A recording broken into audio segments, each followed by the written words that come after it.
ಸ್ನೇಹಿತರ EPS employees pension scheme ಇದರ ಬಗ್ಗೆ ಸದನದಲ್ಲಿ ಚರ್ಚೆ ಆಗುತ್ತೆ. ಇದು ಖಾಸಗಿ ವಲಯದ ಉದ್ಯೋಗಿಗಳಿಗೆ ಮಾತ್ರ ಸೀಮಿತವಾಗಿರುತ್ತೆ. ಸುಮಾರು 7,500 ತನಕ ಪಿಂಚಣಿ ಹೆಚ್ಚಳ ಆಗಬೇಕು ಅಂತ ಬೇಡಿಕೆ ಇತ್ತು. ಇದರ ಬಗ್ಗೆ ಸಾಕಷ್ಟು ಬಾರಿ ಚರ್ಚೆ ಆಗಿದೆ. ಜೊತೆಗೆ ನಾನು ಇದೇ ವಿಡಿಯೋದಲ್ಲಿ ಪಿಂಚಣಿಯ ಯೋಜನೆಯಲ್ಲಿ ಅಂದ್ರೆ ಹಿರಿಯರು, ವಿಧವಾ ಮಹಿಳೆಯರು, ಅಂಗವಿಕಲರು ಇವರ ಬಗ್ಗೆನೂ ಕೂಡ ಚರ್ಚೆ ಮಾಡ್ತೀನಿ. ಸೊ ಟೋಟಲಿ ಈಗ ಉದ್ಯೋಗಗಳನ್ನ ಮಾಡಿಕೊಂಡು ಖಾಸಗಿ ವಲಯದಲ್ಲಿ ಫೈನಲಿ ಪೆನ್ಷನ್ ಅನ್ನ ಪಡ್ಕೊಳ್ತಿರ್ತಾರೆ. ಅವರ ಜೊತೆಗೆ ಈ ಒಂದು ಪಿಂಚಣಿ ಹಿರಿಯ ನಾಗರಿಕರು, ವಿಧವಾ ಮಹಿಳೆಯರು, ಅಂಗವಿಕಲರು ಇವರ ಬಗ್ಗೆನೂ ಕೂಡ ಚರ್ಚೆ ಮಾಡೋಣ. ಪಿಂಚಣಿ ಹೆಚ್ಚಳ ಆಗೋದ್ರ ಬಗ್ಗೆ ಒಟ್ಟಾರೆಯಾಗಿ ಈ ಪಿಂಚಣಿ ಯೋಜನೆಯ ವಿಡಿಯೋವನ್ನ ಕೊನೆವರೆಗೂ ವಾಚ್ ಮಾಡಿದ್ರೆ ಸಾಕು, ಎಲ್ಲ ಮಾಹಿತಿ ಕೂಡ ನಿಮಗೆ ಕ್ಲಿಯರ್ ಆಗಿ ಅರ್ಥ ಆಗತ್ತೆ. ಅಷ್ಟಕ್ಕೂ ಕೇಂದ್ರ ಸದನದಲ್ಲಿ ಆಗಿರತಕ್ಕಂತಹ ಚರ್ಚೆ ಆದ್ರೂ ಏನು, ಎಷ್ಟರಿಂದ ಎಷ್ಟಕ್ಕೆ ಪಿಂಚಣಿ ಹೆಚ್ಚಳ ಆಗಬಹುದಾದಂತಹ ಸಾಧ್ಯತೆ ಇದೆ, ಇದರೆಲ್ಲದರ ಬಗ್ಗೆ ಈ ವಿಡಿಯೋದಲ್ಲಿ ಮಾಹಿತಿನ ನೋಡ್ತಾ ಹೋಗೋಣ. ಚಾನಲ್ಗೆ ಸಬ್ಸ್ಕ್ರೈಬ್ ಮಾಡಿಲ್ಲ ಅಂದ್ರೆ ಬೇಗನೆ ಚಾನಲ್ಗೆ ಸಬ್ಸ್ಕ್ರೈಬ್ ಮಾಡ್ಕೊಳ್ಳಿ, ನೋಟಿಫಿಕೇಶನ್ ಆಲ್ ಅಂತ ಸೆಟ್ ಮಾಡ್ಕೊಳ್ಳಿ. ಸ್ನೇಹಿತರೆ, ಈಗಾಗಲೇ ಮಳೆಗಾಲದ ಅಧಿವೇಶನ ಕೂಡ ನಡೀತಾ ಇದೆ, ಮಾನ್ಸೂನ್ ಅಂತ ಕರಿಬಹುದು. ಸೊ ಹಾಗಾದ್ರೆ ಈಗ ಕೇಂದ್ರ ಸದನದಲ್ಲಿ ಕೂಡ ಈಗ ಈ ಪಿಂಚಣಿಯ ಬಗ್ಗೆ ಚರ್ಚೆ ಆಗಿದೆ ಅಂತೆ. ಇದು ಬಹುದಿನದ ನಿರೀಕ್ಷೆ, ಬಹುದಿನದ ಬೇಡಿಕೆ ಇತ್ತು. ಪಿಂಚಣಿ ಹೆಚ್ಚಳ ಆಗಬೇಕು, ಇನ್ನಾದ್ರೂ ಹೆಚ್ಚಳ ಮಾಡಿ, ಈಗಲಾದ್ರೂ ಹೆಚ್ಚಳ ಮಾಡಿ, ಈ ರೀತಿ ಪ್ರತಿಭಟನೆಗಳು ಕೂಡ ಕೆಲವೊಂದಿಷ್ಟು ಕಡೆ ಆಗಿದ್ವಂತೆ. ಅದಕ್ಕಾಗಿ ಇದರ ಬಗ್ಗೆ ಒಂದಿಷ್ಟು ಚರ್ಚೆ ಆಗತ್ತೆ. EPS ಎಂಪ್ಲಾಯೀಸ್ ಪೆನ್ಷನ್ ಸ್ಕೀಮ್ ಅನ್ನ ಹೆಚ್ಚಳ ಮಾಡುವುದಾಗಿ ಕೇಂದ್ರ ಸರ್ಕಾರ ಒಂದಿಷ್ಟು ಚರ್ಚೆಗಳನ್ನ ಮಾಡಾಗಿದೆ. ಹಾಗಾದ್ರೆ ಕೆಲವೇ ದಿನಗಳಲ್ಲಿ ಪಿಂಚಣಿ ಕೂಡ ಹೆಚ್ಚಳ ಆಗತ್ತೆ ಸ್ನೇಹಿತರ. ಸುಮಾರು 7,500 ತನಕ ಈ ಪಿಂಚಣಿ ಹೆಚ್ಚಳ ಆಗಬಹುದಂತೆ.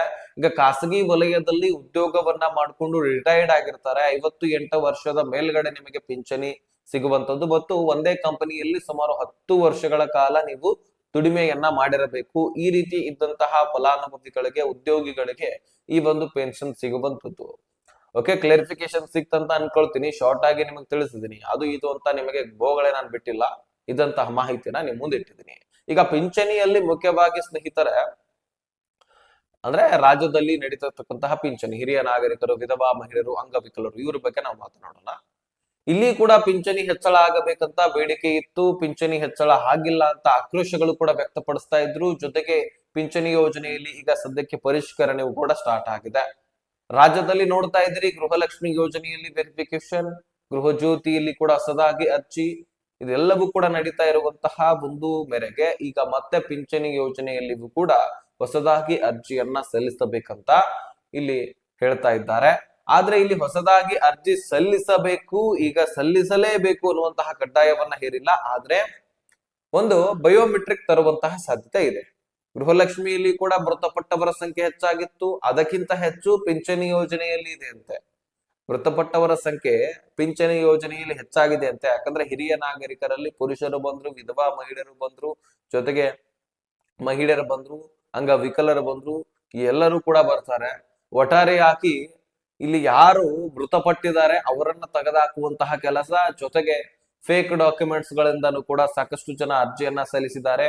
ಅರ್ಹತೆ ಇಲ್ಲ, ಶ್ರೀಮಂತರಿದ್ದಾರೆ, ಆದ್ರೂ ಸಹಿತ ಅರ್ಜಿಯನ್ನ ಸಲ್ಲಿಸಿದ್ದಾರೆ. ಒಂದ್ ಸ್ವಲ್ಪ ದುಡ್ಡು ಕೊಟ್ಟು ನಮಗೂ ಕೂಡ ಅರ್ಜಿ ಸಲ್ಲಿಸ್ಕೊಡಿ ಅಂತ ಬೇಡಿಕೆ ಇಟ್ಟು ಅರ್ಜಿಯನ್ನ ಸಲ್ಲಿಸಿದಂತವರು ಕೂಡ ಇದ್ದಾರೆ. ಇದಕ್ಕಾಗಿ ಯಾರು ಅನರ್ಹತೆಯನ್ನ ಹೊಂದಿದ್ದಾರೆ ಅವರನ್ನ ತೆಗೆದುಹಾಕ್ಲಿಕ್ಕೆ ಸರ್ಕಾರ ಒಂದು ಮಹತ್ವದ ಹೆಜ್ಜೆಯನ್ನ ಇಟ್ಟಿದೆ. ಗೃಹಲಕ್ಷ್ಮಿ ಯೋಜನೆಯ ಸಂಖ್ಯೆಗಿಂತ ಅಂದ್ರೆ ಅಲ್ಲಿರ್ತಕ್ಕಂತಹ ಫಲಾನುಭವಿಗಳಿಗಿಂತ ಈ ಪಿಂಚಣಿ ಯೋಜನೆಯಲ್ಲಿ ಹೆಚ್ಚಿನ ಫಲಾನುಭವಿಗಳಿದ್ದಾರೆ.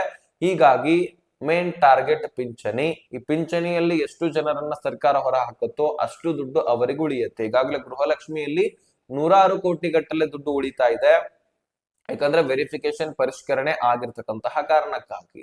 ಈಗ ಇಲ್ಲಿ ಕೂಡ ಅದೇ ರೀತಿಯಾಗಿ ನಡೀತಾ ಇದೆ. ಪಿಂಚಣಿ ಯೋಜನೆಯಲ್ಲಿ ಕೂಡ ಸಾಕಷ್ಟು ವೆರಿಫಿಕೇಶನ್ ಆಗ್ತಾ ಇದೆ, ಹೆಚ್ಚೆಚ್ಚು ಜನರನ್ನ ತೆಗೆದುಹಾಕುವಂತಹ ಸಾಧ್ಯತೆ ಇದೆ. ಆದ್ರೆ ಒಂದು ಸೊಲ್ಯೂಷನ್ ಕೂಡ ಕೊಟ್ಟಿದೆ, ಇಲ್ಲಿ ಆಪ್ಷನ್ ಇದೆ.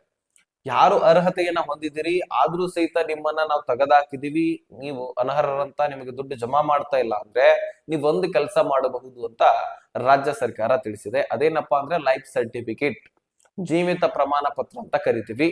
ಆ ಪತ್ರವನ್ನ ನೀವ್ ಏನ್ ಮಾಡ್ಬೇಕು, ಯಾವ ಬ್ಯಾಂಕ್ ಅಕೌಂಟ್ ಅನ್ನ ಈ ಪಿಂಚಣಿ ಯೋಜನೆಗೆ ಲಿಂಕ್ ಮಾಡ್ಸಿರ್ತೀರಿ ನೋಡಿ, ಆ ಒಂದು ಬ್ಯಾಂಕ್ಗೆ ಹೋಗಿ ಈ ಒಂದು ಪಿಂಚಣಿ ಯೋಜನೆಯ ಒಂದು ಈ ರೀತಿ ಪಿಂಚಣಿ ಸಿಗ್ತಾ ಇದೆ, ಆದ್ರೆ ಈಗ ಸ್ಟಾಪ್ ಆಗಿದೆ, ನಮ್ ಲೈಫ್ ಸರ್ಟಿಫಿಕೇಟ್ ತೆಗೆದುಕೊಳ್ಳಿ ಅಂತ ಕೊಟ್ಟಾಗ ಅಧಿಕಾರಿಗಳು ಏನ್ ಮಾಡ್ತಾರೆ, ಮೇಲಧಿಕಾರಿಗಳಿಗೆ ಅದನ್ನ ಸಬ್ಮಿಟ್ ಮಾಡಿ ನಿಮಗೆ ಮತ್ತೆ ಪಿಂಚಣಿ ಜಮಾ ಆಗುವ ಹಾಗೆ ಮಾಡ್ಕೊಡ್ತಾರೆ. ಒಂದು ವೇಳೆ ನಿಮಗೆ ಹೋಗ್ಲಿಕ್ಕೆ ಆಗ್ಲಿಲ್ಲ, ವಯಸ್ಸಾಗಿದೆ ಅಥವಾ ಅಂಗವಿಕಲರಿದ್ರಿ ಅಂದ್ರೆ ನಿಮ್ಮ ಕುಟುಂಬಸ್ಥರನ್ನ ಯಾರಾದ್ರೂ ಕಳಿಸಿ ಲೈಫ್ ಸರ್ಟಿಫಿಕೇಟ್ ಕೊಡೋದಷ್ಟೇ ಅಲ್ಲ, ವಿಡಿಯೋ ಕಾಲ್ ನ ಮುಖಾಂತರ ನೀವು ಬದುಕಿದ್ದೀರಾ ಅಂತ ಕನ್ಫರ್ಮ್ ಮಾಡಬೇಕು.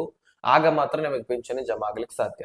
ಸೊ ಈ ರೀತಿ ಮಾಡಿ. ಇನ್ನು ಪಿಂಚಣಿ ಹೆಚ್ಚಳ ಆಗೋದ್ರ ಬಗ್ಗೆ ಇನ್ನೇ ಕೆಲವೊಂದಿಷ್ಟು ದಿನಗಳ ನಂತರ ಅಪ್ಡೇಟ್ ಸಿಗತ್ತೆ. ಯಾಕಂದ್ರೆ ಈಗ ಪರಿಷ್ಕರಣೆ ನಡೀತಾ ಇದೆ ಸ್ನೇಹಿತರೆ ಪಿಂಚಣಿಯಲ್ಲಿ. ಇನ್ನು ಪಿಂಚಣಿ ಹೆಚ್ಚಳ ಆಗಿರೋದು EPS, ಎಂಪ್ಲಾಯೀಸ್ ಪೆನ್ಷನ್ ಸ್ಕೀಮ್ ನಲ್ಲಿ ಮಾತ್ರ. ಈಗ ಈ ಪಿಂಚಣಿಯಲ್ಲಿ ಹೆಚ್ಚಳ ಆಗಬಹುದಾದಂತಹ ಸಾಧ್ಯತೆ ಇದೆ. ಆದ್ರೆ ಮೊದಲು ವೆರಿಫಿಕೇಶನ್ ಆಗತ್ತೆ. ಅಲ್ಲಿ ಯಾರ್ಯಾರನ್ನ ತೆಗೆದಾಕ್ತಾರೆ, ಯಾರು ಉಳಿದಿರಿ ಅನ್ನುವಂಥದ್ದನ್ನ ನಾವು ಗಮನ ಹರಿಸ್ಬೇಕೀಗ. ಆದಷ್ಟು ಈ ಇನ್ಫಾರ್ಮೇಶನ್ ಎಲ್ಲ ಪಿಂಚಣಿದಾರರಿಗೆ ಶೇರ್ ಮಾಡಿ, ಹಾಗೆ ಸಬ್ಸ್ಕ್ರೈಬ್ ಮಾಡಿ.